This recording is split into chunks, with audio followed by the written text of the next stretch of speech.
The world that emerged from the ashes of the Second World War bore almost no resemblance to the world that had entered it 6 years earlier. A transformation so profound that the conflict functions less as a historical event and more as a geological boundary layer separating one human epoch from another.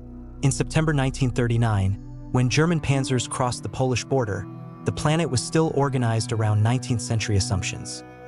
European empires ruled over half the world's population, international law existed as gentlemen's agreement rather than enforceable code, economic policy remained trapped in zero-sum mercantilism, and technological progress unfolded at evolutionary rather than revolutionary pace.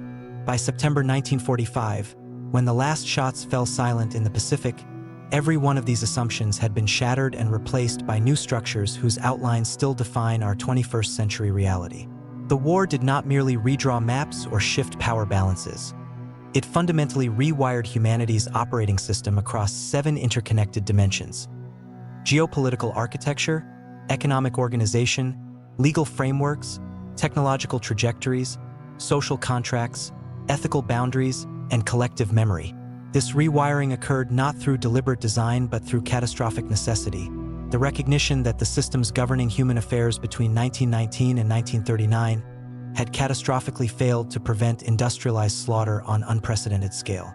The architects of the post-war order, men like Harry Dexter White and John Maynard Keynes designing the Bretton Woods system in a New Hampshire hotel, Eleanor Roosevelt drafting the Universal Declaration of Human Rights in a Parisian conference room, George Marshall calculating the precise tonnage of wheat needed to prevent European starvation, were not utopians dreaming of perfect worlds.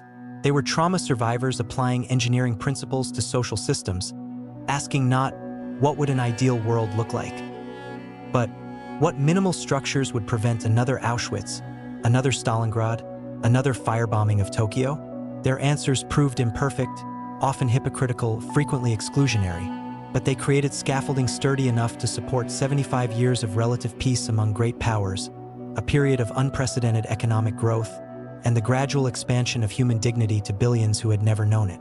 This scaffolding remains visible everywhere in contemporary life if we know how to look.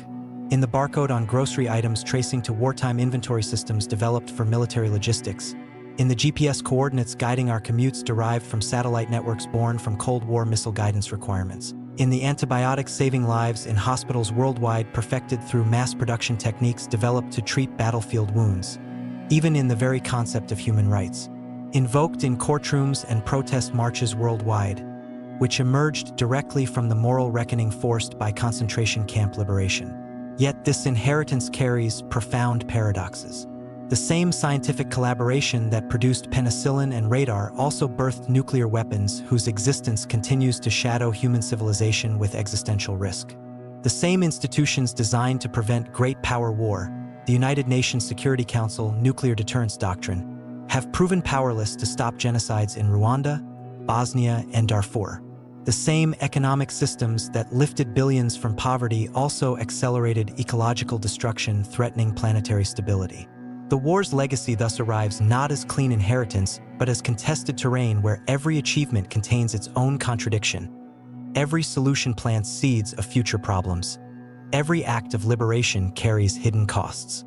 Understanding this complexity requires moving beyond simplified narratives of good war, triumphalism, or cynical dismissal of post-war institutions as mere power disguises. The truth lies in uncomfortable middle ground. The post-war order was built by flawed humans making imperfect choices under extreme pressure, choices that prevented worst-case scenarios while failing to achieve best-case possibilities, choices that created frameworks flexible enough to evolve yet rigid enough to provide stability. This nuanced reality matters profoundly today as we face challenges, climate change, artificial intelligence, pandemics, democratic backsliding, that demand institutional innovation on scale comparable to 1945. The architects of that era offer not blueprints to copy but methodologies to adapt. Their recognition that security requires economic interdependence, that justice requires enforceable law, that peace requires institutionalized dialogue rather than mere absence of conflict. These insights emerged not from theoretical brilliance but from visceral understanding of what happens when such structures collapse, an understanding purchased at price of 60 million lives. Our contemporary challenge lies not in replicating their specific solutions but in applying their core insight. that human progress requires deliberately designed systems rather than faith in spontaneous order, that peace is not natural state to be discovered but artifact to be constructed, that the alternative to imperfect institutions is not freedom but chaos. The world created by the Second World War's aftermath thus stands as humanity's most ambitious social engineering project, a flawed but functioning prototype for managing planetary-scale interdependence. Its continued operation depends not on nostalgic reverence for 1945 solutions, but on courage to renovate its foundations while preserving its core insight. That our survival depends on recognizing shared fate across borders, ideologies, and generations. This recognition, forged in fire of total war, codified in documents signed by exhausted diplomats, tested across decades of Cold War brinkmanship, remains our most valuable inheritance from that terrible conflict. Not specific institutions or technologies, but the hard-won understanding that humanity's greatest threat has never been scarcity of resources but failure of imagination to see ourselves as single species sharing single planet. Everything else, the United Nations, the European Union, the Internet's global architecture, even the fragile norm against chemical weapons use, flows from this foundational insight. And everything our future requires flows from our capacity to renew it. The technological inheritance of the Second World War operates as invisible substrate beneath contemporary existence, a layer of innovation so thoroughly absorbed into daily life that its wartime origins have vanished from collective memory while its consequences shape every dimension of modern experience.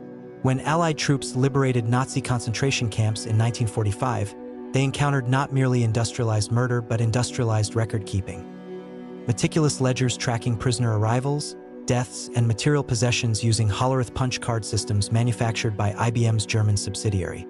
This encounter with data processing at scale, however horrific its application, planted seeds for computational revolution that would transform human civilization within 2 decades.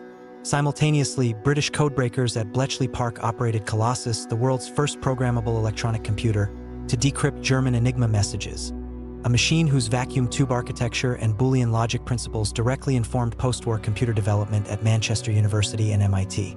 These parallel threads converged in 1946 with ENIAC's completion at University of Pennsylvania, a machine designed to calculate artillery firing tables but whose architecture enabled everything from weather forecasting to genome sequencing. The war's computational legacy thus emerged not from single invention but from ecosystem of necessity-driven innovation. Radar development requiring real-time signal processing, bomber navigation demanding precise calculations under combat stress, logistics coordination spanning multiple continents, all creating demand that pulled theoretical concepts into practical reality. Jet propulsion followed similar trajectory. While Frank Whittle patented turbojet concepts in 1930 and Hans von Ohain developed parallel designs in Germany, neither nation prioritized jet development until wartime urgency transformed theoretical possibility into operational necessity.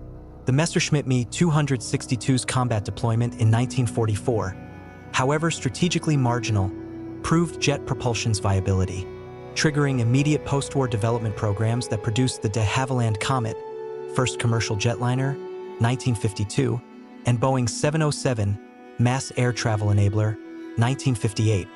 Within 15 years of war's end, jet travel shrank planetary distances so dramatically that intercontinental business meetings became routine and global tourism emerged as mass phenomenon. Transformations whose social consequences, cultural homogenization, climate impacts, economic interdependence, continue unfolding today. Rocketry's trajectory proved even more consequential.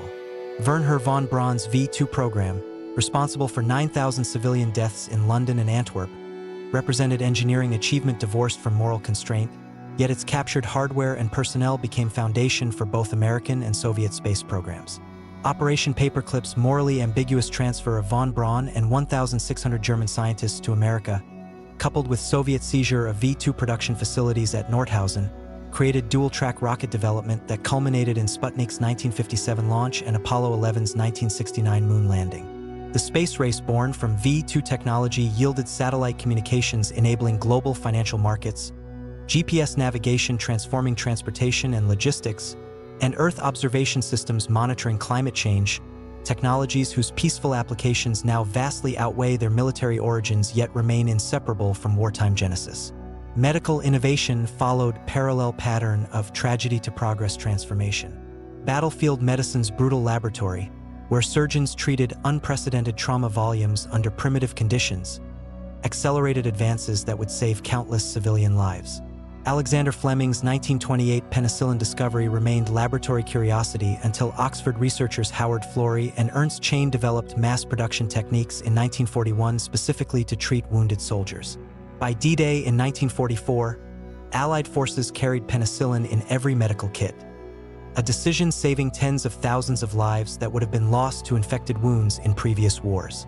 This wartime scaling created pharmaceutical infrastructure enabling post-war antibiotic revolution that increased global life expectancy by 15 years between 1945 and 1970.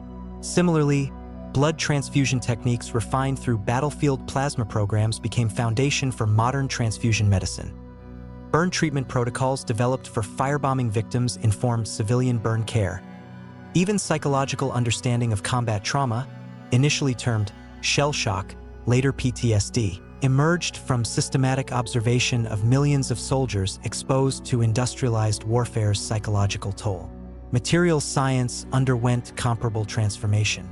The war's insatiable demand for lightweight, strong materials drove aluminum production to increase 600% between 1939 and 1945, creating industrial capacity that enabled post-war aviation expansion and eventually space exploration. Synthetic rubber development, necessitated by Japanese conquest of Southeast Asian rubber plantations, created polymer chemistry expertise that birthed plastics industry transforming consumer goods, medical devices, and construction materials.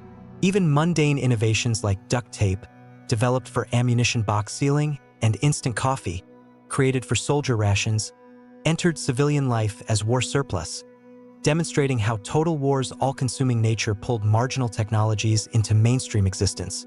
Yet this technological inheritance carries profound ethical ambiguities rarely acknowledged in celebratory narratives of wartime innovation. Every life-saving antibiotic traces lineage to battlefield trauma. Every satellite enabling weather forecasting descends from weapons guidance systems. Every computer processing this text inherits architecture developed for artillery calculations. This entanglement of humanitarian and destructive applications represents not historical accident but fundamental characteristic of technological development under conditions of existential threat. A pattern repeating today in artificial intelligence research funded by military contracts yet promising medical breakthroughs, or biotechnology advancing through pandemic response yet enabling novel pathogens. The Second World War thus bequeathed not merely specific technologies but meta lesson about innovation's moral ambiguity. That tools exist independently of purposes, that same knowledge enabling penicillin production also enables biological weapons, that engineering brilliance carries no inherent moral valence. This realization, forced upon humanity by war's technological acceleration, created enduring tension between technological optimism and precautionary principle that structures contemporary debates about artificial intelligence, genetic engineering, and autonomous weapons. We inherit from 1945 not answers to this tension but its permanent presence as defining challenge of technological civilization.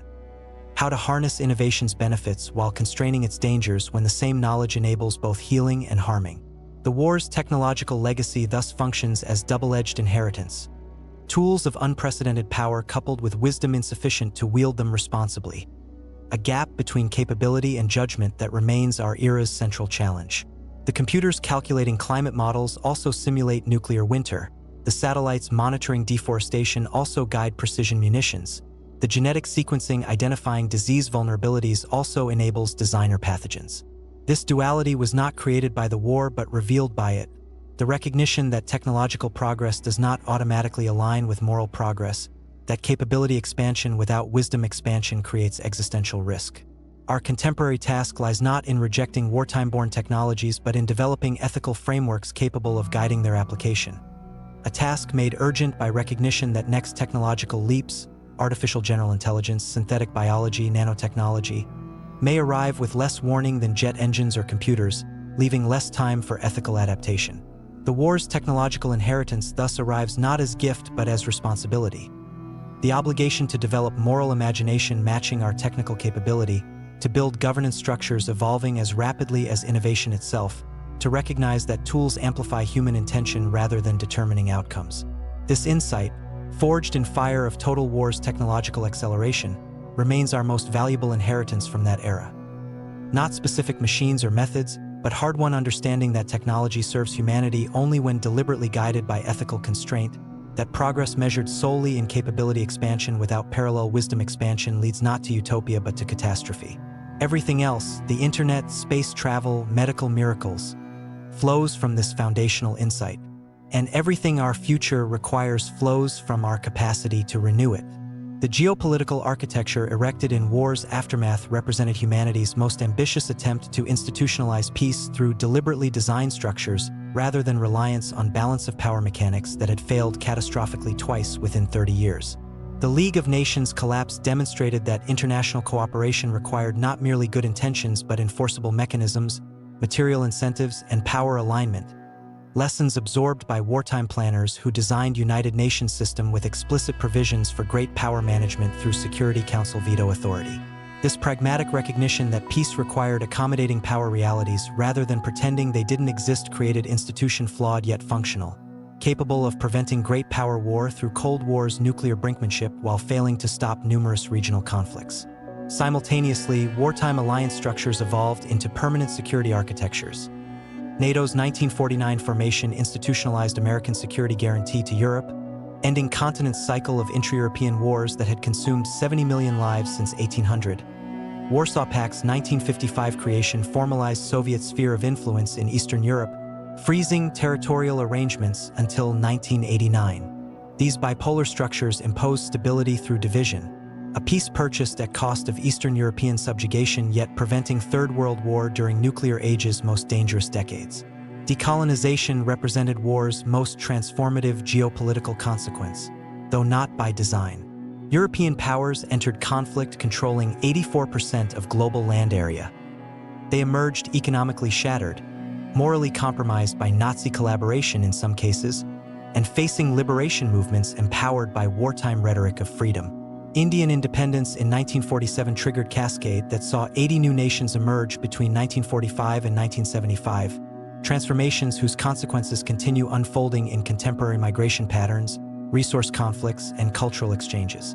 This decolonization wave created United Nations membership explosion from 51 founding states to 193 today, a numerical shift masking deeper transformation.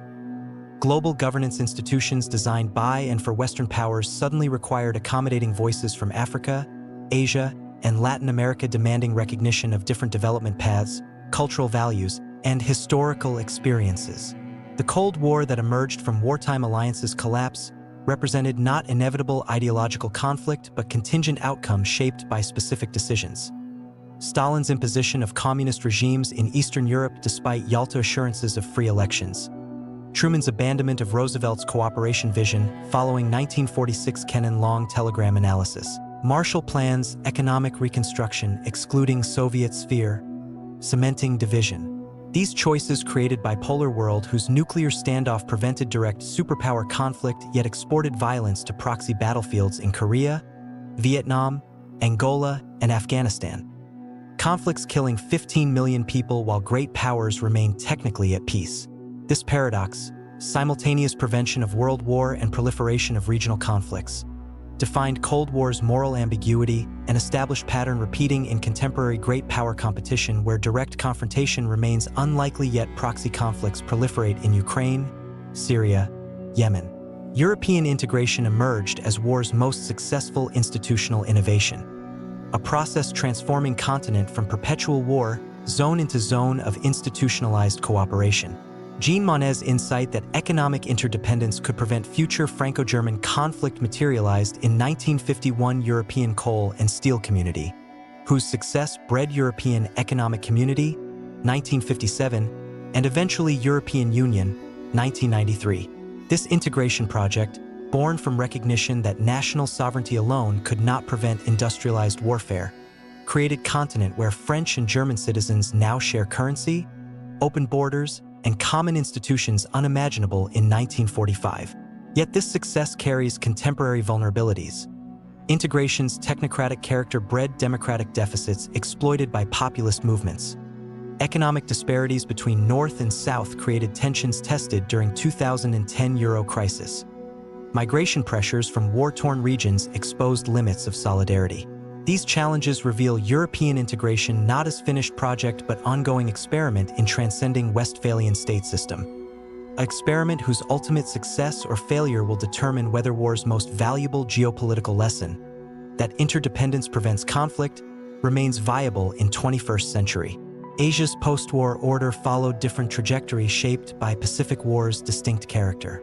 American occupation of Japan under General Douglas MacArthur imposed democratic constitution, land reform, and industrial demilitarization that transformed militarist empire into pacifist trading state.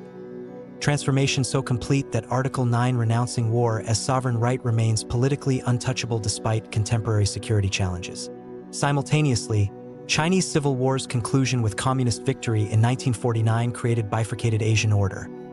American security architecture, ANZUS, bilateral treaties with Japan, South Korea, Philippines, containing communist expansion while enabling East Asian economic miracle through security guarantees. This architecture facilitated Japan's, South Korea's, and Taiwan's economic transformations, development miracles lifting 300 million from poverty, yet creating dependencies whose unraveling now defines regional tensions. Contemporary Indo-Pacific order thus inherits war's unresolved questions. Whether China's rise will follow Japan's peaceful integration path or challenge American-led architecture. Whether nuclear proliferation pressures will intensify as extended deterrence credibility wanes. Whether economic interdependence can prevent conflict when historical grievances remain unaddressed. These questions reveal war's geopolitical inheritance not as settled architecture but as living system requiring continuous adaptation. A recognition increasingly urgent as climate change, resource scarcity, and technological disruption strain post-1945 institutions beyond original design parameters. The United Nations itself exemplifies this tension between original design and contemporary demands. Created to prevent great power war through Security Council management, it now faces challenges: climate change, pandemics, cyber warfare, mass migration, that transcend national boundaries yet lack enforcement mechanisms. Security Council's veto structure prevents action on Syria, Ukraine, Myanmar despite overwhelming evidence of atrocities, a paralysis revealing institutions' fundamental limitation. Designed for interstate war prevention, not intrastate atrocity prevention. Yet dismissing UN as irrelevant ignores its quieter successes. WHO's smallpox eradication saving 200 million lives. UNHCR protecting 82 million displaced persons. IA verifying nuclear non-proliferation. Even mundane standardization of shipping containers enabling global trade. These achievements reveal war's geopolitical inheritance not as single institution but ecosystem of specialized agencies addressing specific challenges. An ecosystem requiring renewal rather than replacement as new challenges emerge. Contemporary great power competition between United States and China represents war's inheritance entering new phase. Not bipolar Cold War redux but complex interdependence where economic entanglement coexists with strategic rivalry. Digital domains create new conflict spaces lacking governance, and climate change imposes shared challenges demanding cooperation despite competition. This complexity demands not nostalgic return to 1945 solutions but creative adaptation of war's core geopolitical insight. That peace requires deliberately designed institutions rather than faith in spontaneous order. Whether humanity develops such institutions for 21st century challenges, artificial intelligence governance, climate engineering regulation, pandemic preparedness, will determine whether war's most valuable geopolitical lesson endures or whether we repeat pre-1939 error of assuming peace requires no active maintenance. The world created by war's aftermath thus stands as humanity's most ambitious peace engineering project. A flawed but functioning prototype for managing great power relations without catastrophic war. Its continued operation depends not on revering 1945 blueprints, but on courage to renovate foundations while preserving core insight. That peace is not natural state to be discovered, but artifact to be constructed through institutions aligning national interests with collective survival. This insight, forged in fire of total war, codified in treaties signed by exhausted diplomats, tested across decades of nuclear brinkmanship, remains our most valuable geopolitical inheritance. Not specific organizations or alliances, but but hard-won understanding that security in interdependent world requires institutionalized cooperation rather than unilateral action. Everything else, the European Union, nuclear non-proliferation regime, even fragile norm against conquest, flows from this foundational insight. And everything our future requires flows from our capacity to renew it for challenges its architects never imagined. The economic architecture constructed from war's rubble represented humanity's most successful attempt to align national interests with collective prosperity through deliberately designed systems replacing zero-sum mercantilism that had fueled imperial competition and protectionist policies contributing to 1930s depression.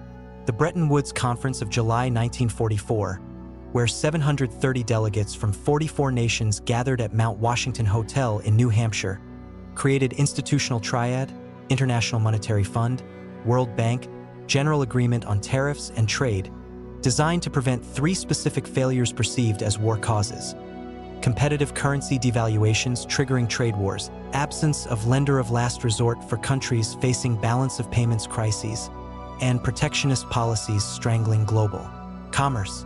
John Maynard Keynes and Harry Dexter White's competing visions, Keynes advocating global reserve currency, Bancor, with symmetric adjustment burdens, White insisting on dollar-centered system with asymmetric burdens, resulted in compromise favoring American interests yet functional enough to enable unprecedented post-war growth. This system's success proved staggering. Between 1950 and 1973, global GDP grew at 4.8% annually while trade expanded at 7%. Rates doubling pre-war performance and lifting hundreds of millions from poverty. Marshall Plan's $13 billion European Reconstruction Program, equivalent to $150 billion today, exemplified war's economic lesson that security requires prosperity. By financing European industrial recovery, America created export markets for its goods while preventing communist electoral victories in France and Italy, where communist parties polled 25 to 30% in immediate post-war elections. This recognition that economic desperation breeds political extremism became foundational principle guiding post-war development policy, later applied to Japan's reconstruction, South Korea's industrialization, and eventually China's integration into global economy. Yet this economic inheritance carries profound contradictions rarely acknowledged in triumphalist narratives of post-war growth. Bretton Woods system institutionalized American hegemony through dollar's reserve currency status, a privilege enabling United States to run persistent deficits while exporting inflation to trading partners, a dynamic contributing to system's 1971 collapse, yet whose successor, petrodollar system, perpetuates similar asymmetries. Marshall Plan's generosity coexisted with economic coercion. Aid recipients required to purchase American goods and open markets to American firms, accelerating European deindustrialization in sectors unable to compete with American efficiency. Decolonization's economic dimension revealed even starker contradictions. Newly independent nations inherited colonial economic structures designed for resource extraction rather than balanced development, creating dependency patterns persisting today as resource curse, trapping nations in commodity export cycles with minimal value addition. Structural adjustment programs imposed by Bretton Woods institutions from 1980s onward often exacerbated these dependencies by mandating privatization and market liberalization that benefited foreign investors more than local populations. These contradictions reveal war's economic inheritance not as pure gift but contested terrain, where every mechanism enabling growth also created dependencies, every institution promoting stability also entrenched inequalities, every policy preventing war also served particular national interests. Contemporary globalization, often presented as an inevitable technological process, actually represents deliberate construction through post-war institutions. GATT's tariff reductions, averaging 40% between 1947 and 1994, IMF's stabilization loans enabling currency convertibility, World Bank's infrastructure financing connecting markets. This construction enabled supply chains spanning multiple continents, capital flows moving trillions daily, and consumer access to goods produced globally, transformations improving living standards for billions yet creating vulnerabilities exposed during 2008 financial crisis and 2020 pandemic disruptions. These vulnerabilities reveal war's economic lesson requiring renewal. Interdependence creates prosperity yet also fragility. Efficiency gains from specialization increase vulnerability to shocks. Growth without equity breeds political instability threatening system itself. Contemporary challenges: climate change requiring decarbonization investments exceeding $4 trillion annually, inequality eroding social contracts that underpin market economies, digital platforms creating new monopolies beyond national regulatory reach, demand economic architecture innovations comparable to 1944 Bretton Woods moment. Whether humanity develops such innovations will determine whether war's most valuable economic lesson endures. That prosperity requires deliberately designed systems aligning individual incentives with collective well-being rather than faith in invisible hand alone. European integration's economic dimension exemplifies this lesson's successful application. European coal and steel communities' 1951 creation placed Franco-German coal and steel production, historically war-making industries, under supranational authority, making future conflict not merely unthinkable but materially impossible in Jean Monnet's formulation. This economic integration bred political cooperation that eventually produced single market, common currency, and open borders, transformations so complete that contemporary Europeans take for granted economic realities unimaginable to grandparents who experienced occupation, rationing, and currency collapse. Yet European integration's contemporary stresses, Euro crisis exposing North-South disparities, Brexit reflecting democratic deficits, migration pressures testing solidarity, reveal economic interdependence alone insufficient without political legitimacy and social cohesion. This tension exposes war's economic inheritance not as finished project but ongoing experiment requiring continuous adaptation to new challenges. Asia's post-war economic miracle followed different trajectories shaped by Pacific War's distinct character.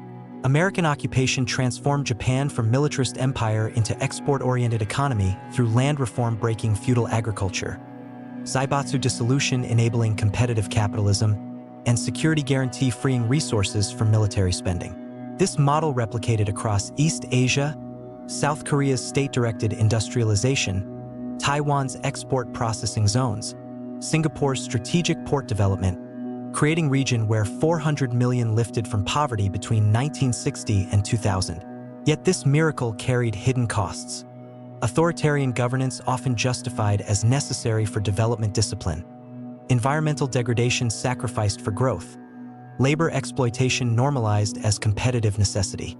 Contemporary China's rise represents war's economic inheritance entering new phase. Not Western liberal model replication, but state capitalist hybrid challenging assumptions that democracy and markets necessarily co-evolve. This challenge forces reconsideration of war's economic lesson. Whether prosperity requires specific political system or whether multiple development paths can deliver growth with varying equity and freedom trade-offs. Climate change now imposes ultimate test of war's economic inheritance. Post-1945 growth model dependent on fossil fuel consumption created prosperity while accumulating carbon debt threatening planetary stability. A contradiction revealing economic architecture's fundamental limitation. Designed for national prosperity within planetary boundaries yet operating without mechanisms internalizing ecological costs. Green transition now requires economic architecture innovations comparable to Bretton Woods. Carbon pricing mechanisms aligning private incentives with planetary boundaries. Green development banks financing decarbonization in Global South, circular economy standards eliminating waste. Whether humanity develops such innovations will determine whether war's most valuable economic lesson endures. That prosperity requires deliberately designed systems rather than faith in spontaneous market coordination alone. The world created by war's economic aftermath thus stands as humanity's most successful prosperity engineering project. A flawed but functioning prototype for aligning national interests with collective well-being. Its continued operation depends not on revering 1944 blueprints, but on courage to renovate foundations while preserving core insight. That markets require rules, growth requires equity, and prosperity requires planetary boundaries respect. This insight, forged in fire of depression and war, codified in treaties signed by exhausted diplomats, tested across decades of growth, remains our most valuable economic inheritance. Not specific institutions or agreements, but hard-won understanding that prosperity emerges not from laissez-faire but from deliberately designed systems aligning individual incentives with collective survival. Everything else, the European single market, global supply chains, even smartphone in pocket, flows from this foundational insight. And everything our future requires flows from our capacity to renew it for challenges its architects never imagined. The legal architecture erected from war's moral ruins represented humanity's most ambitious attempt to replace might makes right doctrine with rule of law governing international relations. A transformation so profound that concepts like crimes against humanity and genocide entered legal lexicon, while enforcement mechanisms created first meaningful constraints on state sovereignty since Westphalian systems' 1648 inception. Nuremberg trials 1945-46 proceedings established three revolutionary principles that would reshape international law. Individuals bear criminal responsibility for atrocities regardless of state orders, rejecting just following orders defense. Aggressive war constitutes crime against peace. Systematic persecution of civilian populations constitutes crime against humanity prosecutable, even when legal under perpetrator states' domestic law. These principles, codified in London Charter establishing International Military Tribunal, faced fierce contemporary criticism as victor's justice, yet created jurisprudential foundation for subsequent developments. 1948 Genocide Convention criminalizing intent to destroy national, ethnic, racial, or religious groups. 1949 Geneva Conventions expanding protections for civilians in armed conflict. 1998 Rome Statute creating permanent international criminal court. This legal evolution represented not linear progress but contested terrain where enforcement gaps persist alongside normative advances. A tension embodied in ICC's inability to prosecute powerful states' leaders while pursuing cases against African warlords, revealing international law's persistent power asymmetry despite normative universalism. Human rights architecture emerged from parallel recognition that preventing future atrocities required not merely punishing past crimes but establishing positive entitlements protecting human dignity. Eleanor Roosevelt's leadership drafting 1948 Universal Declaration of Human Rights transformed wartime rhetoric of four freedoms into concrete entitlements: life, liberty, security of person, freedom from torture and slavery, right to nationality, marriage, property, freedom of thought, conscience, religion, opinion, expression, assembly, association. Though legally non-binding, UDHR became moral compass guiding subsequent treaties. International Covenant on Civil and Political Rights, 1966. International Covenant on Economic, Social, and Cultural Rights, 1966. Convention on Elimination of All Forms of Racial Discrimination, 1965. Convention on Elimination of Discrimination Against Women, 1979. These instruments created monitoring bodies, reporting requirements, and complaint mechanisms establishing human rights as legitimate concern of international community rather than exclusively domestic jurisdiction. A transformation so profound that contemporary activists invoke human rights language to challenge everything from corporate pollution to algorithmic bias. Yet this legal inheritance carries profound contradictions rarely acknowledged in celebratory narratives of human rights progress. Nuremberg's victor's justice character revealed international law's persistent power asymmetry. Soviet judges participated in trials while Stalin's regime committed Katyn massacre and Gulag atrocities. American prosecutors condemned medical experiments while Tuskegee's syphilis study continued until 1972. Colonial powers signed human rights treaties while suppressing independence movements through violence. These contradictions reveal international law not as neutral arbiter but contested terrain where powerful states shape rules serving their interests while weaker states bear disproportionate compliance burdens. A dynamic persisting today in climate negotiations where historical emitters resist liability while vulnerable nations demand compensation. Contemporary challenges expose further limitations of war's legal inheritance. International Criminal Court's inability to prosecute Russian leaders for Ukraine invasion despite overwhelming evidence reveals enforcement mechanisms' dependence on great power cooperation, a dependence systematically undermined by Security Council veto politics. Similarly, Myanmar's Rohingya persecution, China's Uyghur detention, Ethiopia's Tigray atrocities all occur with minimal legal consequence despite clear violations of genocide convention and crimes against humanity norms, revealing gap between normative architecture and enforcement capacity that perpetrators exploit with impunity. Digital domain presents even starker challenge. Cyber warfare, disinformation campaigns, and autonomous weapons operate in legal gray zones where 1949 Geneva Conventions and 1977 additional protocols provide inadequate guidance, creating urgent need for new legal architecture comparable to post-1945 moment yet facing fragmented international consensus. Climate change imposes ultimate test of war's legal inheritance. Existing international environmental law, fragmented across hundreds of treaties with weak enforcement, proves inadequate for planetary-scale challenge requiring binding emissions reductions, loss and damage compensation, and just transition financing. Proposals for International Court of Climate Justice or ecocide criminalization represent attempts to extend Nuremberg's legacy to planetary protection yet face resistance from states prioritizing sovereignty over collective survival. A resistance revealing international law's fundamental limitation. Effective only when powerful states perceive self-interest alignment with collective rules. European integration's legal dimension exemplifies war's legal lessons' successful application. European Convention on Human Rights, 1950, created first regional human rights court with binding jurisdiction over member states. An innovation so successful that 47 nations now accept Strasbourg Court's authority to overturn domestic judgments violating convention rights. This legal integration complemented economic and political integration, creating a continent where citizens possess enforceable rights against their own governments. A transformation so complete that contemporary Europeans take for granted legal realities unimaginable to grandparents who experienced arbitrary arrest, torture, and extrajudicial execution. Yet European human rights system faces contemporary stresses. Populist governments challenging court authority in Poland and Hungary, migration pressures testing refugee convention interpretations, counterterrorism measures eroding privacy, and due process protections. These tensions reveal war's legal inheritance not as finished project but ongoing experiment requiring continuous adaptation to new challenges. Asia's post-war legal order followed different trajectories shaped by Pacific War's distinct character and colonial legacies. Tokyo trials prosecuted Japanese leaders for war crimes yet excluded Emperor Hirohito from indictment. A political decision preserving imperial institution while prosecuting subordinates, creating historical memory disputes persisting today in Japan-Korea-China relations. Decolonization's legal dimension revealed even starker contradictions. Newly independent nations inherited colonial legal systems designed for control rather than justice, creating legitimacy deficits undermining rule of law.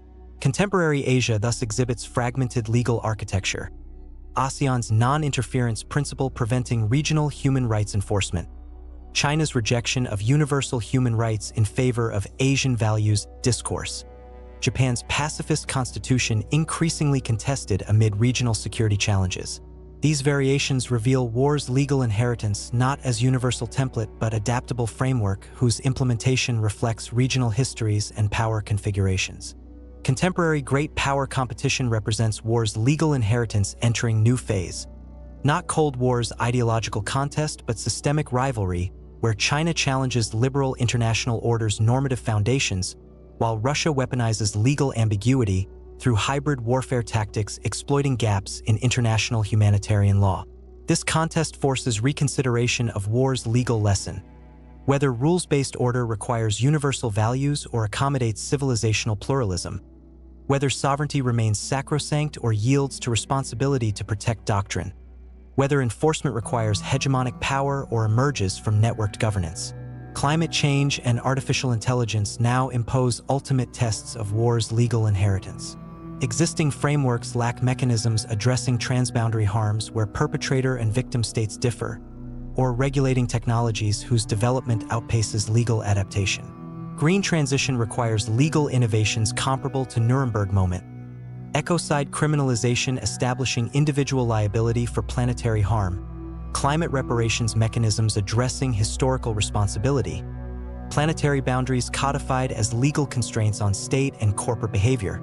Similarly, AI governance demands new legal architecture establishing liability for autonomous system harms, regulating lethal autonomous weapons, protecting cognitive liberty from algorithmic manipulation. Whether humanity develops such innovations will determine whether war's most valuable legal lesson endures. That peace requires rule of law constraining power rather than might makes right doctrine. The world created by war's legal aftermath thus stands as humanity's most ambitious justice engineering project, a flawed but functioning prototype for extending law's domain beyond national borders. Its continued operation depends not on revering 1945 blueprints, but on courage to renovate foundations while preserving core insight. That power requires constraint, sovereignty requires responsibility, and peace requires justice. This insight, forged in fire of total war's moral abyss, codified in treaties signed by traumatized diplomats, tested across decades of atrocity prevention, remains our most valuable legal inheritance.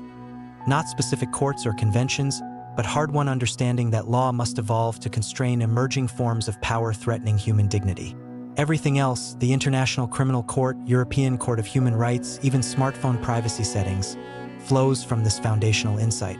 And everything our future requires flows from our capacity to renew it for challenges its architects never imagined. The social transformations catalyzed by total war's mobilization demands represented humanity's most profound reordering of gender, race, and class hierarchies.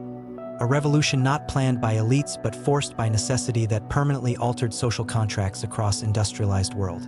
Women's entry into wartime production. 310,000 British women in munitions factories by 1943, 6 million American women entering workforce between 1940 to 1945, Soviet women comprising 53% of industrial labor force by war's end, shattered Victorian assumptions about female capabilities while creating expectations impossible to reverse post-war. Rosie the Riveter's iconic image masked complex reality. Women operated rivet guns and welding torches not from feminist conviction but patriotic duty, yet discovered competencies contradicting pre-war domestic confinement. Post-war attempts to restore pre-1939 gender order. American media campaigns urging women to return to kitchen, British government terminating war nurseries, Soviet propaganda re-emphasizing motherhood, proved only partially successful. Women's workforce participation never returned to pre-war levels. Divorce rates doubled between 1945 to 1950 as women who experienced economic independence rejected subservient marriages. Birth rates initially surged, then declined as women demanded reproductive control. Trends culminating in 1960s feminist movements whose leaders explicitly cited wartime experiences as awakening to possibilities beyond domestic sphere. Civil rights movements similarly drew direct lineage to wartime contradictions between democratic rhetoric and racial reality. America's WWII campaign, victory over fascism abroad and racism at home, mobilized black soldiers who returned from segregated units having fought for freedoms denied them domestically. Medgar Evers, future NAACP field secretary, served in Normandy invasion, then faced Mississippi lynch mobs upon return. Jackie Robinson, Army lieutenant court-martialed for refusing segregated bus seating, broke baseball's color barrier in 1947, citing wartime service as moral authority. These veterans formed backbone of early civil rights movement, their military experience providing organizational skills, tactical discipline, and moral certainty that segregation contradicted values they had risked lives defending. Similarly, colonial soldiers' wartime service, 2.5 million Indians, 1 million Africans, 300,000 West Indians serving British forces, created expectations of political rights impossible to deny post-war. Indian National Army's collaboration with Japan revealed cracks in imperial legitimacy. African veterans formed nationalist movements demanding independence. Caribbean service members returned with consciousness of global black solidarity fueling decolonization movements.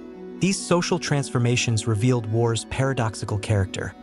Conflict designed to preserve existing orders instead accelerated their dissolution by exposing contradictions between professed values and lived realities. Total mobilization required mobilizing populations previously excluded from full citizenship, women, racial minorities, colonized peoples, yet granting them wartime responsibilities without corresponding rights created cognitive dissonance unsustainable post-war. This dissonance became engine of social change. Women who operated complex machinery refused return to domestic drudgery.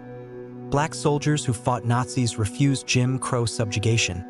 Colonial subjects who defended empire demanded self-determination. The resulting social revolutions, feminism, civil rights, decolonization, were not war's intended outcomes but unintended consequences of mobilization's logic, revealing conflict's capacity to accelerate historical change beyond planners' intentions. Yet these transformations carried profound limitations rarely acknowledged in triumphalist narratives of social progress. Post-war gender revolution remained incomplete. Women gained workforce access yet faced persistent wage gaps, glass ceilings, and double burdens of paid work plus domestic labor. Reproductive rights advanced unevenly, with abortion remaining criminalized in many nations until 1970s. Sexual violence accountability lagged decades behind other rights expansions. Civil rights victories proved partial. American desegregation occurred without economic redistribution, creating integrated spaces alongside persistent wealth gaps. South Africa's apartheid ended without land reform, perpetuating racialized inequality. Indigenous peoples globally remained marginalized despite nominal citizenship grants. Decolonization often transferred power to new elites without transforming colonial economic structures, creating nominally independent states trapped in dependency relationships with former colonizers. A dynamic Frantz Fanon diagnosed as colonized mind, persisting after political independence. These limitations reveal war's social inheritance not as pure liberation but contested terrain where every advance created new contradictions. Every inclusion exposed remaining exclusions. Every freedom revealed unfinished struggles. Contemporary social justice movements inherit both war's achievements and limitations. #MeToo movement's exposure of workplace sexual harassment builds on feminist foundations laid by wartime mobilization yet confronts digital-era harassment forms unimaginable in 1945. Black Lives Matter's challenge to systemic racism extends civil rights movement's unfinished work, yet addresses carceral state complexities beyond 1960s movement scope. Climate justice movements demanding equitable decarbonization echo decolonization's critique of extractive economies yet confront planetary-scale challenges requiring global solidarity beyond national liberation frameworks. These movements reveal war's social lesson requiring renewal. Liberation requires not merely formal rights but material conditions enabling their exercise. Inclusion demands not merely representation but redistribution. Freedom necessitates not merely absence of constraint but presence of capability. European welfare states exemplify war's social lessons' successful application. Britain's 1942 Beveridge Report, identifying 5 giants of want, disease, ignorance, squalor, idleness, led to National Health Service, 1948, expanded education access, and comprehensive social insurance, creating cradle-to-grave security unimaginable pre-war. Similar systems emerged across Western Europe, Germany's social market economy, Sweden's Folkemmet, People's Home, establishing principle that market economies require social safety nets to maintain legitimacy and stability. This social contract delivered unprecedented prosperity with equity. Between 1945 to 1975, Western European inequality declined while growth accelerated, creating broad middle classes whose purchasing power fueled demand-driven economies. Yet this social contract faces contemporary stresses: globalization eroding national capacity to tax capital, aging populations straining pension systems, migration pressures testing solidarity foundations, neoliberal ideology challenging welfare state legitimacy. These tensions reveal war's social inheritance not as finished project but ongoing experiment requiring continuous adaptation to new challenges. Asia's post-war social transformations followed different trajectories shaped by Pacific War's distinct character and colonial legacies. Japan's American occupation imposed gender equality provisions in 1947 Constitution granting women's suffrage and legal equality. Transformations so complete that contemporary Japan exhibits formal gender equality alongside persistent cultural barriers to women's advancement. China's Communist Revolution promised gender liberation through collective ownership yet subordinated women's interests to state priorities, creating complex legacy where women gained educational access and workforce participation without reproductive autonomy or protection from domestic violence. Contemporary Asia thus exhibits fragmented social architectures, Nordic-level gender equality in Philippines coexisting with extreme patriarchal norms in Afghanistan. South Korea's rapid gender consciousness growth alongside persistent workplace discrimination. India's constitutional gender equality undermined by caste and religious hierarchies. These variations reveal war's social inheritance not as universal template but adaptable framework whose implementation reflects regional histories and cultural contexts. Contemporary challenges expose further limitations of war's social inheritance. Digital economy's gig work undermines employment-based social safety nets designed for industrial era. Algorithmic discrimination creates new forms of bias beyond legal frameworks addressing overt discrimination. climate migration pressures test nation-state capacity to extend rights beyond citizenship boundaries. These challenges demand social architecture innovations comparable to 1945 welfare state moment. Portable benefits systems for gig workers, algorithmic accountability mechanisms preventing digital discrimination, global social protection floors ensuring climate migrants' dignity. Whether humanity develops such innovations will determine whether war's most valuable social lesson endures. That prosperity requires equity, security requires solidarity, and freedom requires capability. The world created by war's social aftermath thus stands as humanity's most ambitious equality engineering project, a flawed but functioning prototype for extending dignity beyond privileged classes. Its continued operation depends not on revering 1945 blueprints, but on courage to renovate foundations while preserving core insight. That markets require social constraints, growth requires equity, and freedom requires material conditions enabling its exercise. This insight, forged in fire of total mobilization's contradictions, codified in social contracts signed by exhausted societies, tested across decades of struggle, remains our most valuable social inheritance. Not specific programs or policies, but hard-won understanding that human dignity requires deliberately designed systems aligning individual opportunity with collective well-being. Everything else, the welfare state, civil rights legislation, even parental leave policies, flows from this foundational insight. And everything our future requires flows from our capacity to renew it for challenges its architects never imagined. The scientific and technological trajectories redirected by wartime imperatives created inheritance so thoroughly absorbed into contemporary existence that its origins have vanished from collective memory, while its consequences shape every dimension of modern life. Nuclear physics transformation from theoretical curiosity to world-altering force occurred with terrifying speed. Einstein's 1905 mass energy equivalence remained laboratory abstraction until 1938 Hans-Strassmann uranium fission discovery. By 1942, Manhattan Project employed 130,000 people across secret sites. By 1945, 2 atomic bombs destroyed Hiroshima and Nagasaki. This acceleration revealed science's dual character: capacity for both unprecedented destruction and transformative benefit, creating ethical dilemma defining post-war scientific enterprise. Nuclear energy's peaceful applications emerged directly from weapons programs. Soviet Obninsk reactor, 1954, and American shipping port reactor, 1957, adapted weapons technology for electricity generation, eventually providing 10% of global electricity while avoiding 60 billion tons of carbon emissions. Yet nuclear inheritance remains profoundly ambiguous. Weapons arsenals still capable of ending civilization coexist with carbon-free energy source essential for climate mitigation. Non-proliferation regimes prevent new nuclear states, yet existing arsenals modernize. Accidents at Chernobyl and Fukushima reveal persistent safety challenges. This ambiguity defines nuclear age's central paradox. Humanity possesses technology capable of solving existential problems yet lacks governance structures ensuring its safe application.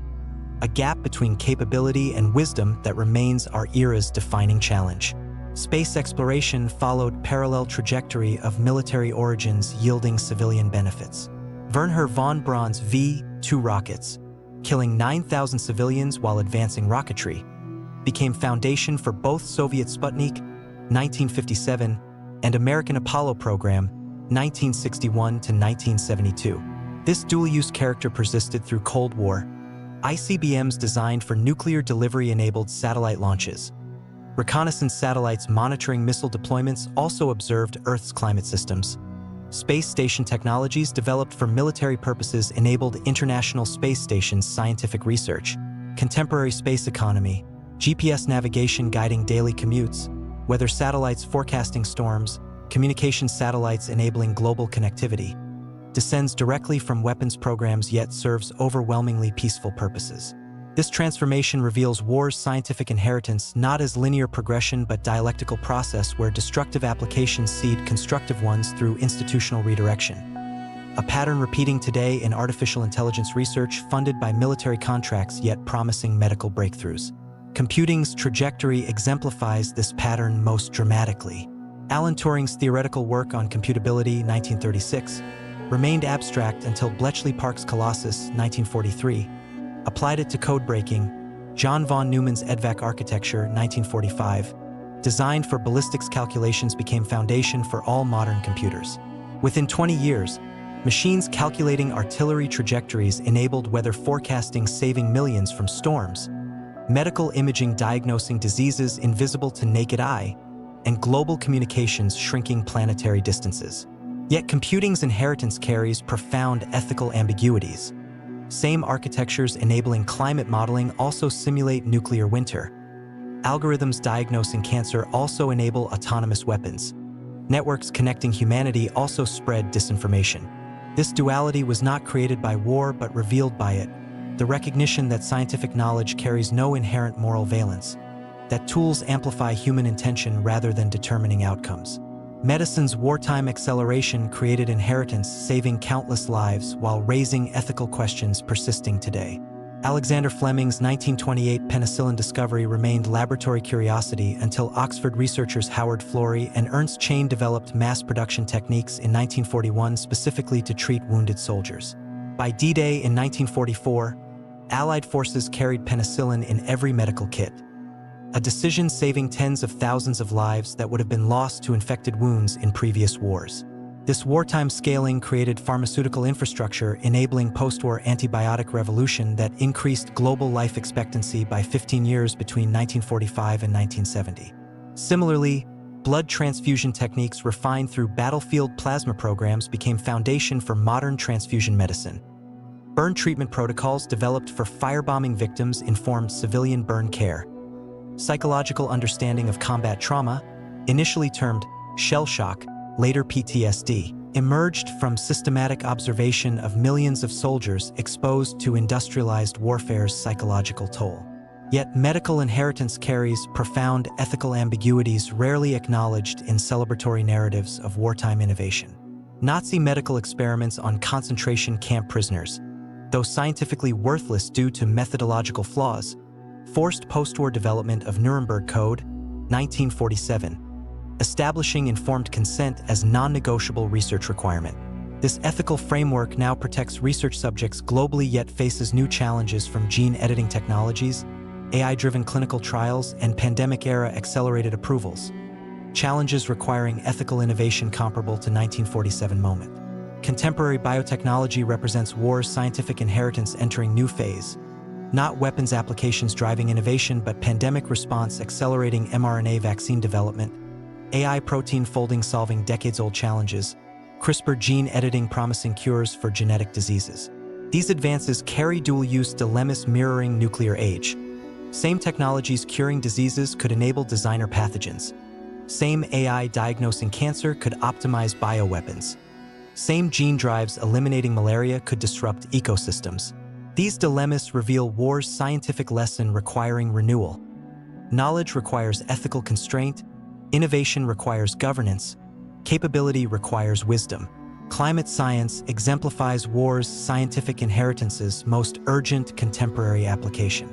Wartime meteorology advances, developed for D-Day invasion forecasting and strategic bombing campaigns, created observational networks and modeling techniques enabling modern climate science. Post-war nuclear test monitoring required atmospheric physics understanding that later detected ozone depletion. Cold War satellite programs designed for reconnaissance now monitor ice sheet melt and deforestation. This lineage reveals climate crisis not as new challenge but as consequence of war-accelerated industrialization whose planetary impact scientists began warning about in 1950s. Warnings initially dismissed as alarmist yet now validated by overwhelming evidence. Climate crisis thus represents war's scientific inheritance's ultimate test. Whether humanity applies scientific understanding to prevent catastrophe as effectively as it applied science to wage war. This test demands scientific architecture innovations comparable to Manhattan Project scale yet directed toward planetary preservation. Carbon removal technologies operating at gigaton scale. Next-generation nuclear reactors providing abundant clean energy. Climate-resilient agriculture feeding 10 billion people on warming planet. Whether humanity develops such innovations will determine whether war's most valuable scientific lesson endures. That knowledge requires ethical application, capability requires wisdom, and survival requires recognizing planetary boundaries. European scientific integration exemplifies war's scientific lessons' successful application. CERN's 1954 creation, bringing together former enemies to pursue particle physics research. Transformed continent where scientists had developed weapons of mass destruction into collaborative space where knowledge transcended nationalism. This model replicated across domains. European Space Agency coordinating satellite programs, European Molecular Biology Laboratory advancing life sciences, ITER Fusion Project pursuing clean energy. These institutions created scientific culture where collaboration replaced competition, openness replaced secrecy, and shared curiosity transcended historical grievances. A transformation so complete that contemporary European scientists take for granted collaborative realities unimaginable to grandparents who experienced scientific mobilization for destruction. Yet European scientific integration faces contemporary stresses. Brexit disrupting research networks, brain drain to American institutions offering higher salaries, competition from Chinese research investments challenging European leadership. These tensions reveal war's scientific inheritance not as finished project but ongoing experiment requiring continuous adaptation to new challenges. Contemporary artificial intelligence represents war's scientific inheritance entering new phase. Not Cold War computing race but algorithmic competition raising existential questions about consciousness, agency, and control. AI's military origins, pattern recognition for missile guidance, natural language processing for intelligence analysis, mirror computing's trajectory yet accelerate faster due to data abundance and computational power. Civilian applications already transforming medicine, transportation, and communication carry dual-use dilemmas mirroring nuclear age. Same algorithms optimizing logistics could enable autonomous weapons. Same language models enhancing education could spread disinformation. Same computer vision diagnosing disease could enable mass surveillance. These dilemmas reveal war's scientific lesson requiring urgent renewal. That tools require governance, innovation requires ethical constraint, and capability requires wisdom exceeding technical sophistication. Climate change and artificial intelligence now impose ultimate tests of war's scientific inheritance. Existing scientific institutions, designed for national research agendas and disciplinary silos, prove inadequate for planetary-scale challenges requiring transdisciplinary collaboration and global coordination. Proposals for International Science Court evaluating technology's existential risks, planetary-scale research coordination for climate engineering, global AI safety institutes developing alignment techniques represent attempts to extend war's scientific legacy to 21st century challenges yet face resistance from states prioritizing competitive advantage over collective survival, a resistance revealing science's fundamental limitation. Knowledge alone insufficient without wisdom guiding its application. The world created by war's scientific aftermath thus stands as humanity's most ambitious knowledge engineering project, a flawed but functioning prototype for directing discovery toward human flourishing. Its continued operation depends not on revering 1945 blueprints but on courage to renovate foundations while preserving core insight. That knowledge requires ethical constraint, innovation requires governance, and survival requires recognizing that capability without wisdom leads not to progress but catastrophe. This insight, forged in fire of total war's scientific mobilization, codified in ethical frameworks signed by traumatized scientists, tested across decades of dual-use dilemmas, remains our most valuable scientific inheritance. Not specific discoveries or technologies, but hard-won understanding that knowledge's value lies not in its acquisition but in its application guided by wisdom exceeding technical sophistication. Everything else, the internet, space travel, medical miracles, flows from this foundational insight. And everything our future requires flows from our capacity to renew it for challenges its architects never imagined. The cultural memory of the Second World War functions not as stable historical record, but as contested terrain where nations construct identity narratives, generations process trauma, and societies negotiate moral responsibility. A process revealing how collective memory shapes present politics as powerfully as material interests. Western Europe's memory evolved through distinct phases. Immediate post-war period emphasizing resistance narratives obscuring widespread collaboration. 1960s generational revolt forcing confrontation with parental complicity.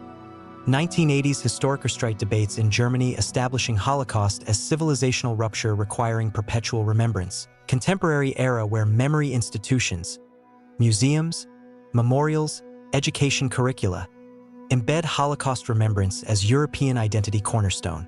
This evolution transformed Germany from perpetrator nation to memory leader. Berlin's memorial to murdered Jews of Europe, 2005. Stolperstein stumbling stones marking deportation sites. Mandatory Holocaust education creating culture where acknowledging historical responsibility became source of moral authority rather than shame. Yet this memory culture faces contemporary stresses. Rising far-right movements challenging Holocaust centrality. Generational distance diluting emotional connection. Migration creating citizens without familial ties to European war experience. Debates about colonial violence demanding memory expansion beyond Holocaust framework. These tensions reveal war memory not as settled consensus but living process requiring continuous renegotiation as societies change. Eastern Europe's memory trajectory followed different paths shaped by Soviet domination obscuring war's complexities. Official communist narratives emphasized Red Army liberation while suppressing uncomfortable truths. Soviet-Nazi collaboration during 1939 to 1941 Molotov-Ribbentrop period. Katyn massacre of Polish officers. Post-war imposition of communist regimes contradicting self-determination promises. This suppression created memory vacuum filled after 1989 by nationalist narratives often minimizing local collaboration with Nazis while maximizing victimhood. A dynamic fueling contemporary tensions between Poland, Ukraine, Baltic states regarding historical responsibility.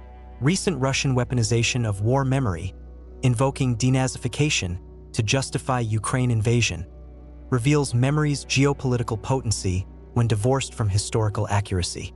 Asia's memory landscape remains fractured along fault lines of unresolved historical grievances. Japan's contested memory, textbook controversies minimizing comfort women and Nanking massacre. Yasukuni Shrine honoring war criminals alongside war dead. Prime ministerial visits triggering regional protests. Reflects failure to achieve Germany's memory reconciliation. China and Korea demand acknowledgement comparable to German Vergangenheitsbewältigung, coming to terms with the past, yet receive instead nationalist narratives emphasizing Japanese victimhood, Hiroshima/Nagasaki, alongside selective perpetrator acknowledgement. This memory impasse perpetuates regional tensions constraining economic integration and security cooperation, a dynamic revealing war memory's contemporary geopolitical significance. American memory evolved through distinct phases reflecting changing national self-conception. Immediate post-war, good war narrative emphasizing moral clarity and triumphant sacrifice. 1960s Vietnam-era disillusionment prompting critical reassessment of wartime conduct. Firebombing of Tokyo, Dresden bombing. 1980s Reagan-era restoration of good war narrative as Cold War intensified. Contemporary era where memory fractures along partisan lines. Conservatives emphasizing victory and sacrifice, progressives highlighting racial segregation in armed forces and Japanese internment. This fragmentation reveals war memory's function as proxy for contemporary political conflicts rather than stable historical understanding. Holocaust memory's global journey represents war's most profound cultural transformation, from specific Jewish catastrophe to universal symbol of industrialized evil. Initial post-war silence, survivors traumatized, world unwilling to listen, gave way to 1960s Eichmann trial breaking silence. 1978 Holocaust miniseries bringing story to mass audiences. 1990s memorial boom institutionalizing remembrance. Contemporary era where never again became global moral imperative despite repeated genocides, revealing gap between memory and action. This journey transformed Holocaust from historical event into ethical framework shaping responses to Rwanda, Bosnia, Darfur, framework whose limitations exposed when never again rhetoric failed to prevent atrocities yet whose moral force remains indispensable for maintaining genocide taboo. Yet Holocaust memory's universalization carries risks. Dilution of Jewish specificity, appropriation for unrelated causes, competitive victimhood among persecuted groups. These tensions reveal memory's double-edged character, capacity to inspire moral action alongside potential for instrumentalization. Digital age transforms war memory through new mechanisms, algorithmic curation shaping which stories circulate, deepfakes threatening historical authenticity, social media enabling memory democratization alongside disinformation, virtual reality promising immersive historical experience yet risking emotional manipulation. These technologies demand memory architecture innovations comparable to post-1945 memorial building. Digital archives preserving authenticity, media literacy education enabling critical engagement, platform governance preventing historical distortion. Whether humanity develops such innovations will determine whether war memory remains force for moral learning or becomes weapon in information wars. Contemporary challenges expose further limitations of war memory. Climate crisis demands new memory forms connecting present actions to future consequences. A temporal extension beyond war memory's backward gaze. Pandemic revealed gaps in collective memory of 1918 influenza. Societies unprepared despite historical precedent. Artificial intelligence threatens to automate memory itself. Algorithms determining which history is preserved, which forgotten, a prospect demanding ethical frameworks for algorithmic curation comparable to Nuremberg Code for human experimentation. These challenges reveal war memory's lesson requiring renewal. Remembrance requires active cultivation, memory requires institutional support, and learning from history demands not passive recollection but active application to contemporary challenges. European memory integration exemplifies war's cultural lessons' successful application. European Union's founding principle, "Never Again War in Europe," transformed memory from national burden into collective project. Shared history textbooks, cross-border memorial sites, Erasmus student exchanges creating transnational identities, all institutionalized memory as peace-building tool rather than nationalist mobilization device. This transformation created continent where French and German youth share historical understanding unimaginable to grandparents who experienced occupation and resistance. A transformation so complete that contemporary Europeans take for granted memory realities that required deliberate construction. Yet European memory integration faces contemporary stresses. Populist movements weaponizing memory against EU. Migration creating citizens without European war experience. Debates about colonial violence demanding memory expansion beyond 1939 to 1945 framework. Russian disinformation campaigns distorting war memory to justify aggression. These tensions reveal war memory not as finished project but ongoing experiment requiring continuous adaptation to new challenges. Contemporary memory challenges represent war's cultural inheritance entering new phase. Not preserving past but applying its lessons to unprecedented futures. Climate change demands memory forms connecting present emissions to future sea level rise.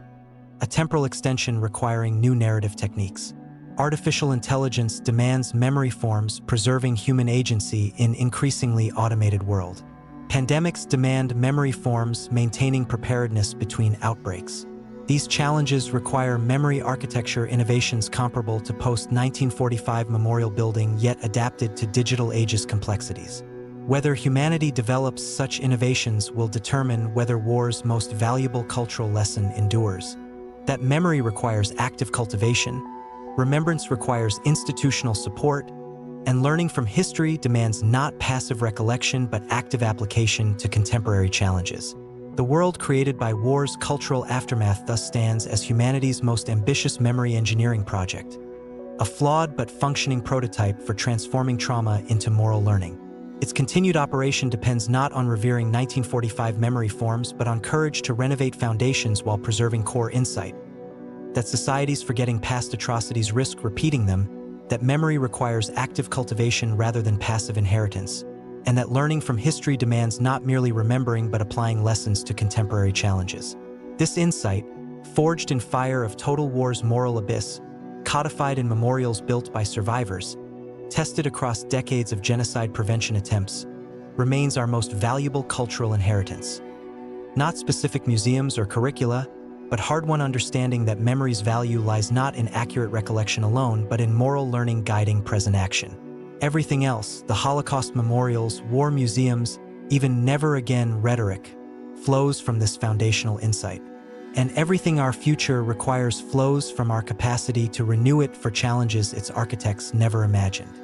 The ethical reckoning forced by war's industrialized atrocities created inheritance so profound that concepts like crimes against humanity and genocide entered moral lexicon while establishing imperative that technological capability requires ethical constraint. A lesson humanity continues struggling to apply as new capabilities emerge without corresponding wisdom. Holocaust's systematic murder of 6 million Jews, industrialized through railway logistics, gas chamber engineering, and bureaucratic record-keeping, revealed civilization's fragility when technology serves ideology divorced from moral constraint. This revelation forced post-war development of ethical frameworks attempting to prevent recurrence. Nuremberg Code establishing informed consent as non-negotiable research requirement. Universal Declaration of Human Rights codifying dignity as inherent rather than granted.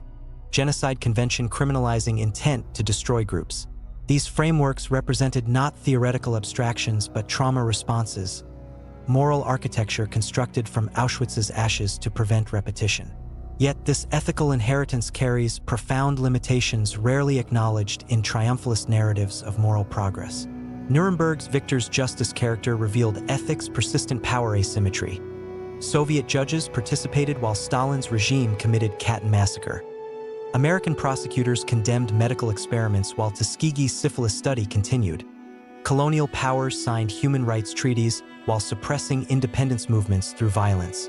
These contradictions reveal ethical frameworks not as neutral arbiters but contested terrain where powerful states shape rules serving their interests while weaker states bear disproportionate compliance burdens. A dynamic persisting today in climate negotiations where historical emitters resist liability while vulnerable nations demand compensation. Hiroshima and Nagasaki's atomic destruction imposed different ethical dilemma, whether ends justify means when preventing greater casualties. Debate continues 75 years later. Traditional view holds bombings ended war, saving million Allied and Japanese lives. Revisionist view argues Japan was near surrender, Soviet entry decisive, bombings unnecessary. Middle view acknowledges complexity where Truman faced imperfect choices with incomplete information. This debate's persistence reveals war's ethical lesson. Moral clarity rare in wartime decisions where leaders choose between catastrophic options rather than good and evil. Contemporary relevance emerges as autonomous weapons development forces similar dilemmas. Should algorithms make kill decisions when potentially reducing civilian casualties yet removing human moral agency? Climate engineering proposals force parallel questions. Should humanity deliberately alter planetary systems when potentially preventing climate catastrophe yet risking unforeseen consequences? These dilemmas reveal war's ethical inheritance not as settled answers but enduring questions requiring continuous moral imagination. Total war's blurring of combatant-civilian distinctions created ethical challenges persisting today. Strategic bombing campaigns, Dresden firestorm killing 25,000 civilians, Tokyo firebombing killing 100,000 in single night, atomic bombs destroying Hiroshima and Nagasaki, violated pre-war just war principles yet were justified as necessary to break enemy morale and shorten war. Post-war attempts to codify civilian protection in 1949 Geneva Conventions and 1977 additional protocols created legal frameworks yet enforcement remains weak when powerful states perceive vital interests at stake. A reality exposed in contemporary conflicts where drone strikes kill civilians, sieges starve populations, and cyber attacks disable civilian infrastructure with minimal accountability. These failures reveal war's ethical lesson requiring renewal. Technological capability to distinguish combatants from civilians exists, yet political will to apply it remains absent when military advantage perceived at stake. Holocaust memory's transformation from specific Jewish catastrophe to universal symbol of industrialized evil created ethical framework shaping responses to subsequent genocides. Framework whose limitations exposed when never again rhetoric failed to prevent Rwanda, Bosnia, Darfur yet whose moral force remains indispensable for maintaining genocide taboo. Contemporary challenges, climate change creating environmental refugees, artificial intelligence enabling new forms of discrimination, biotechnology enabling designer pathogens, demand ethical frameworks comparable to Nuremberg Code yet adapted to 21st century capabilities. Whether humanity develops such frameworks will determine whether war's most valuable ethical lesson endures. That capability requires constraint, power requires responsibility, and survival requires recognizing that technological advancement without moral wisdom leads not to progress but catastrophe. European ethical integration exemplifies war's ethical lessons' successful application. Germany's Vergangenheitsbewältigung, coming to terms with the past, transformed perpetrator nation into moral leader through institutionalized remembrance, education mandating Holocaust study, legal prohibition of Holocaust denial, and reparations to survivors. This process created culture where acknowledging historical responsibility became source of moral authority rather than shame. A transformation so complete that contemporary Germany exhibits moral confidence unimaginable to grandparents who enabled or acquiesced to genocide.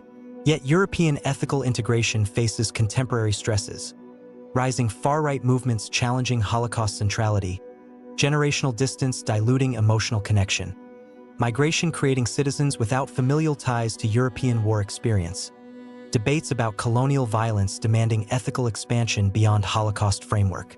These tensions reveal war's ethical inheritance not as finished project but ongoing experiment requiring continuous adaptation to new challenges.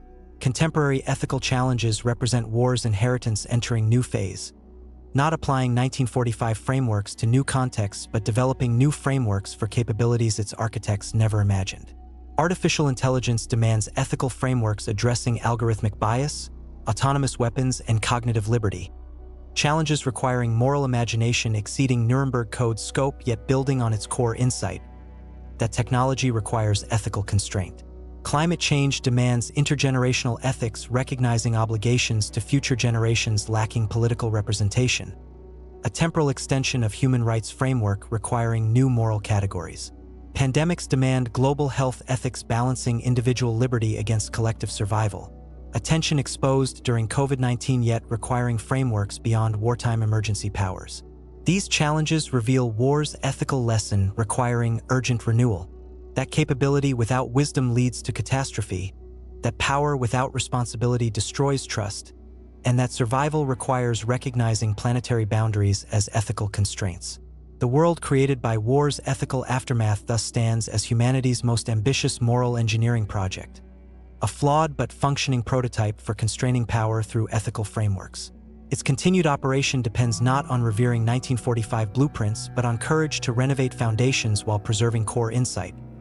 That technology requires ethical constraint, power requires responsibility, and survival requires recognizing that capability without wisdom leads not to progress but catastrophe. This insight, forged in fire of total war's moral abyss, codified in frameworks signed by traumatized diplomats, tested across decades of atrocity prevention attempts, remains our most valuable ethical inheritance. Not specific codes or conventions, but hard-won understanding that moral progress requires deliberately designed frameworks aligning capability with wisdom. Everything else, the Nuremberg Code, Universal Declaration of Human Rights, even contemporary AI ethics guidelines, flows from this foundational insight. And everything our future requires flows from our capacity to renew it for challenges its architects never imagined. To develop ethical imagination matching our technical capability, to build governance structures evolving as rapidly as innovation itself, to recognize that tools amplify human intention rather than determining outcomes. The Holocaust's ashes thus bequeath not merely memory but imperative. That humanity's survival depends not on engineering brilliance alone but on moral courage to constrain our capabilities with wisdom exceeding our power. A lesson written not in stone memorials but in silent spaces between what we can do and what we should do. This space, narrow yet vital, remains our most valuable inheritance from that terrible conflict. The understanding that true progress lies not in expanding capability alone, but in expanding wisdom to guide its application. And in that understanding lies hope, not naive optimism but hard-won conviction that humanity possesses capacity to learn from its worst moments and build systems preventing their repetition. This hope, forged in fire of total war's moral abyss, tested across decades of imperfect progress, renewed daily through conscious choice, remains our most valuable inheritance. Not specific institutions or technologies, but hard-won understanding that our survival depends on recognizing shared fate across borders, ideologies, and generations. Everything else, the United Nations, human rights frameworks, even fragile norms against chemical weapons, flows from this foundational insight. And everything our future requires flows from our capacity to renew it for challenges its architects never imagined.